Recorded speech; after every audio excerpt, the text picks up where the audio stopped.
This is the audiobook version of the preface to my new edition of The Elements and Theory of Architecture, the classic textbook by the 19th century French professor Julien Guadet. The book grew out of Guadet's lectures at the École des Beaux-Arts, the school that shaped generations of architects and left a deep mark on cities across the world. In this preface, I explain why Guadet still matters today, and why 19th century architectural education may have something important to teach us now. I hope you enjoy it. Preface 2026. Relevance to the 21st century. What is the relevance of a 125-year-old French architecture textbook for today? In the decades after this book, architecture changed radically, and as such, the content of this book may at first glance seem to have lost most of its relevance. I disagree, and that's why I'm introducing this improved English translation with the illustrations of the French version and much added context for the 2026 reader. This new edition will be useful to the obvious users. For example, it could help architectural historians understand this dynamic period of first contact with many new materials. It could help make authentic restoration decisions and help contemporary architects seeking inspiration from past design philosophies to create new styles. However, I hope that this book serves a second purpose, one that I like to focus on in this preface. The Paris built, based on the principles outlined in this book, remains beloved by millions. Traditional architecture clearly retains a special allure. Countless visitors flock to Paris, Rome, Vienna, Venice, and other historic European cities. Fairy tale castles and Baroque palaces continue to fill our stories, and Europe's elite still often live in 19th century townhouses rather than in newer buildings. Despite this continuing appeal, traditional architecture hasn't been popular for new construction in nearly a century. Modern materials and industrial methods made newer styles cheaper and easier to build. Architects, by their nature, tend to look forward rather than back. This disconnect between the taste of at least a portion of the general public and what architects construct is increasingly becoming obvious. Several surveys carried out in Europe and the United States show widespread preferences for traditional architecture over modern styles among the general public. This pattern comes up regardless of age, gender, or political preferences. Across Europe, citizen movements, often calling themselves architectural uprisings, now advocate for the construction of new traditional buildings. In the United States, several universities recently started offering traditional architecture programs again, with generally high demand for their students. At the same time, the economics of traditional architecture may be about to change. We are in the midst of an artificial intelligence, AI, revolution. Computers are rapidly acquiring capabilities that, not long ago, would have been described as human-like. Hundreds of billions of dollars are being invested in the sector, and many expect it to trigger a broader economic transformation. In architecture and construction, AI is likely to reduce costs in the very places where traditional design is currently penalized: design iteration, documentation, and the often difficult path through approvals and permits, which tends to be especially burdensome for non-standard buildings. Beyond the office, several companies are also attempting to combine AI with humanoid robots. If that effort succeeds, it could lower the cost of labor and, in particular, reduce the cost of the skilled crafts on which richly ornamented architecture depends. Such a shift in architecture triggered by innovation wouldn't be new. Past industrial advances lowered the cost of energy-intensive materials such as glass, steel, and concrete. They also made the movement of materials both on-site and long-distance far cheaper. One can argue that these changes helped push construction away from traditional modes and toward modern ones. The AI revolution, especially if it extends from software into robotics, may prove comparable in its effects, not by cheapening materials, but by cheapening intelligence. It could reshape construction economics once again, narrowing the cost gap between ornamented classical work and minimalistic modern styles, and shaking up architecture in ways that are hard to predict but familiar in principle from earlier waves of technological change. All this suggests that we may be approaching a new attempt at a revival of traditional architecture. But do we still know how to build in these styles? And is that even a good idea? When one compares new traditional designs with their historical counterparts, disappointment too often follows. The most richly ornamented designs are very rare today and rarely reach the quality level of what one can find in Europe's old cities. Furthermore, the new buildings don't always feel really traditional and sometimes feel like a modern building with classical forms and materials projected onto it. The reason for this is complicated, but I believe one of the key reasons is a change in architectural philosophy, which has changed radically over the past 250 years. Unless we think more like architects in the past, it might be difficult to build like them. Take a famous building like the White House, designed in 1791 when the design philosophy of architects couldn't be more different from today. Architectural training at that time was largely formulaic.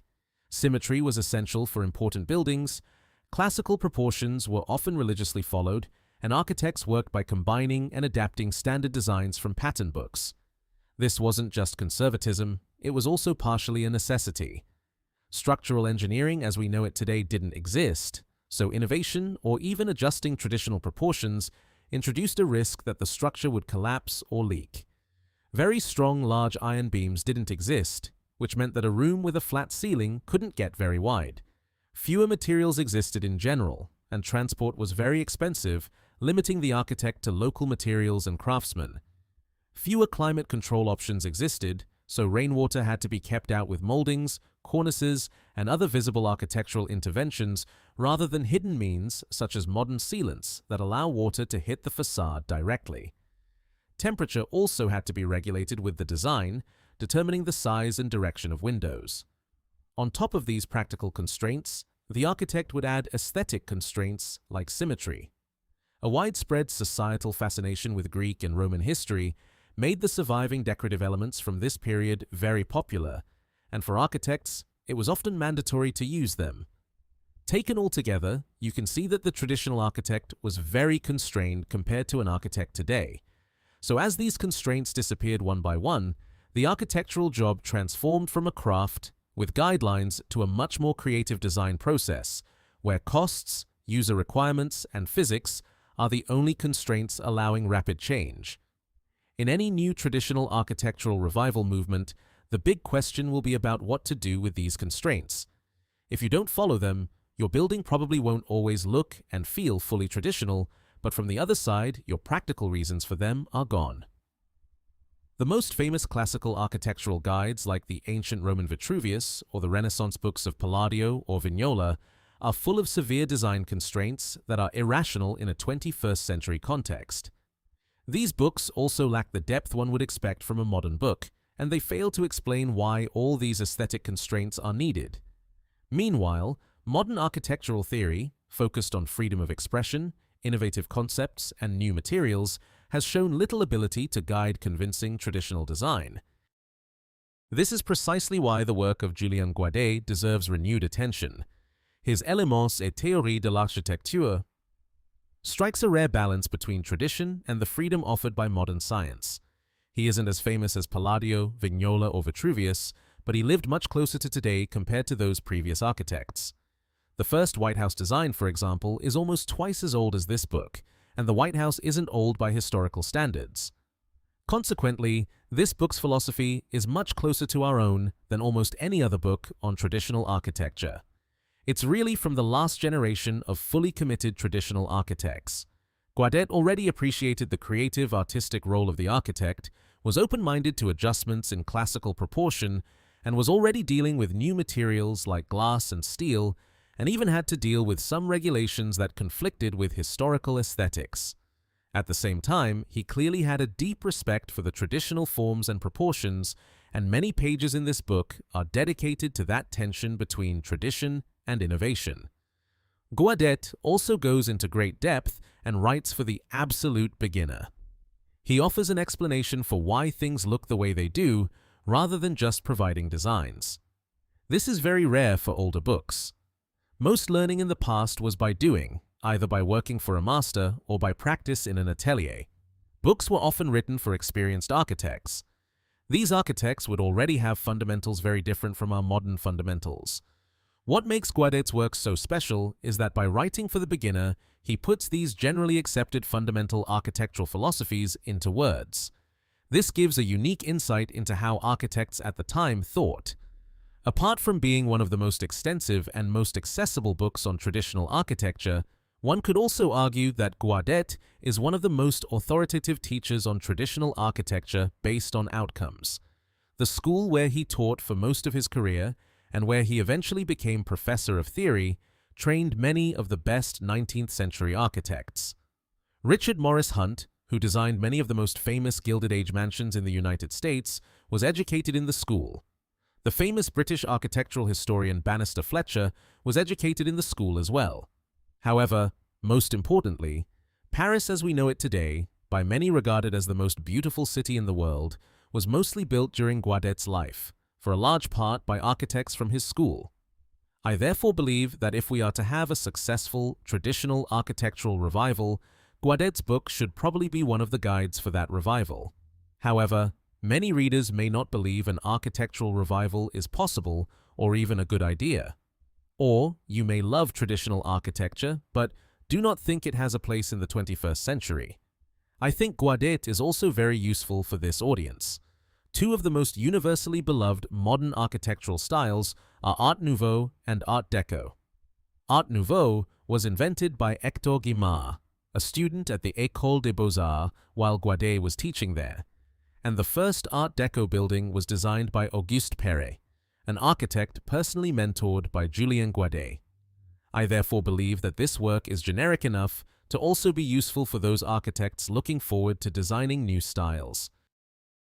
This generality of the teachings may surprise some readers, as the École des Beaux-Arts is now closely associated with what was later labeled the Beaux-Arts style. Unfortunately, this makes some assume that the school and this book promoted a fixed aesthetic. This is a misconception, one retroactively projected onto the school and its teachings.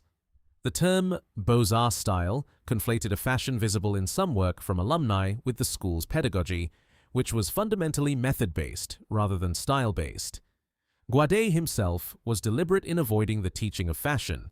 He explicitly forbade the use of buildings by living architects as examples to prevent fashion from being mistaken for principle. Consequently, this book contains almost no examples of what people now call the Beaux-Arts style. Instead, it draws on a wide historical range, classical, medieval, and other European traditions, to extract general lessons about architectural composition and elements, not to prescribe a particular look. This book really presents an alternative for how architecture can be taught, in which historical architecture is used to shape a general theory of architecture rooted in the beautiful buildings and forms of the past. Compared to modern architectural training, the approach relies much more heavily on a typology of buildings and forms. Yet, at the same time, it isn't as strict as 18th century philosophy of exact copying and therefore sits in the middle between the modern total freedom and the historical constraint design. Its teachings guided the designs of many of the most beloved classical buildings and contributed to three universally popular early modern architectural styles: Beaux-Arts, Art Nouveau, and Art Deco. I believe the success of this teaching approach shows its relevance to architectural training. So I expect that any contemporary revivalist or architectural historian focused on the later part of the 19th century will find this book indispensable, while it could help the modern architect broaden their perspective. What to expect? Truth in architecture. Guadet's overarching philosophy is truth in architecture, the fit between what a building is for and what it looks like. This late 19th century idea is often treated as a precursor to modernism's form follows function, but Guadet's version is different.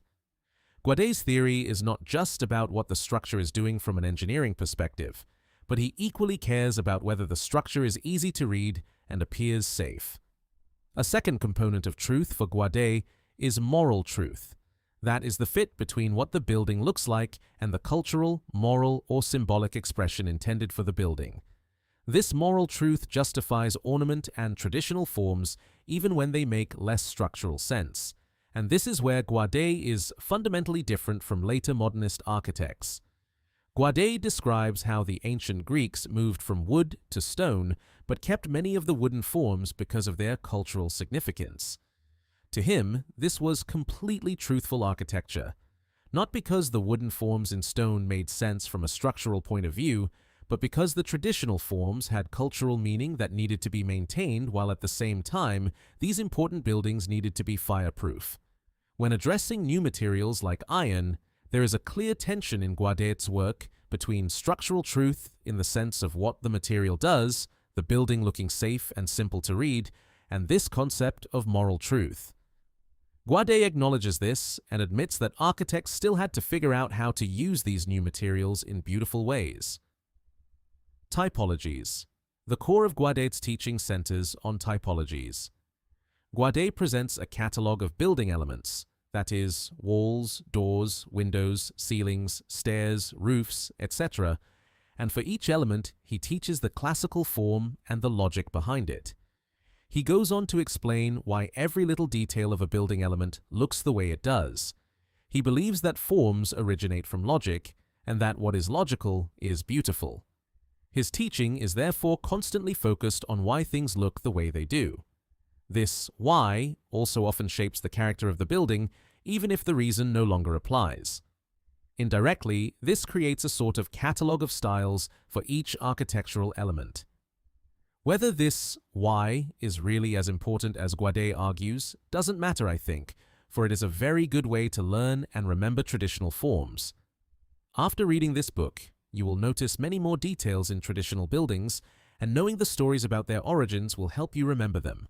From Volume 2 onwards, not this book, he does the same with building functions.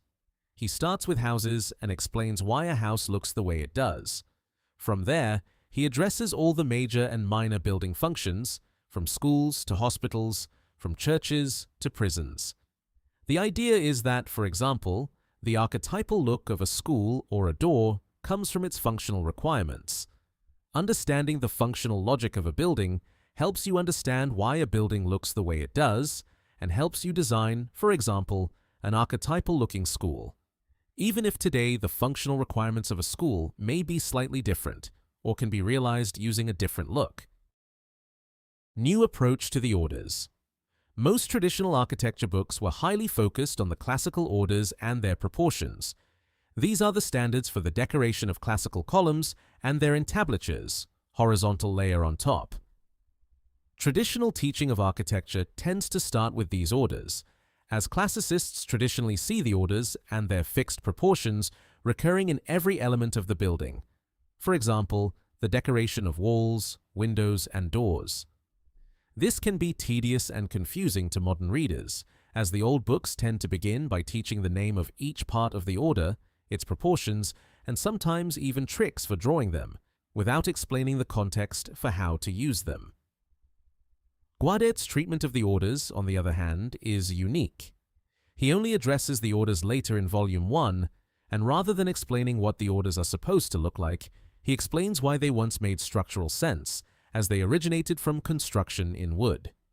This is a key example of Guadet's theory of truth in architecture, as he argues that the orders are so beautiful because they make perfect sense in wood, even though in stone many of the practical wooden features have become mere decoration. At the same time, the orders are not central to all architecture for Guadet. So, when one wants a Gothic, Art Deco, or innovative look, this book is much more useful than a book that treats the orders as the foundation of all architecture. New 2026 edition, Guadet promises to teach the absolute beginner, but his 19th century beginners obviously came with a different background than a contemporary beginner. To address that, this new edition has added 165 definitions of architectural terms in boxes throughout the text, to define words contemporary beginners may not know, each about 2 to 3 sentences. In the back of the book, all these definitions are repeated in alphabetical order for reference. The edition also adds 17 context boxes. These boxes are, on average, about half a page each. Their content ranges from historical context to interpretation for contemporary architects who want to learn from Guadet. These context boxes can be more subjective and may sometimes stimulate thought about contemporary architecture and the feasibility of revival ideas. The book also comes with a thorough language update compared to earlier English translations. The language is modernized, and sometimes adds extra sentences to make passages easier to understand.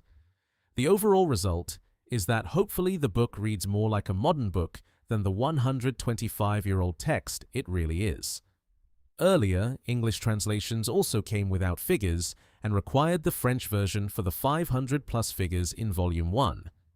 This new edition merges the two into a single book and translates the figure captions and other text within the figures. Reading Guide. The Elements and Theory of Architecture consists of 4 volumes.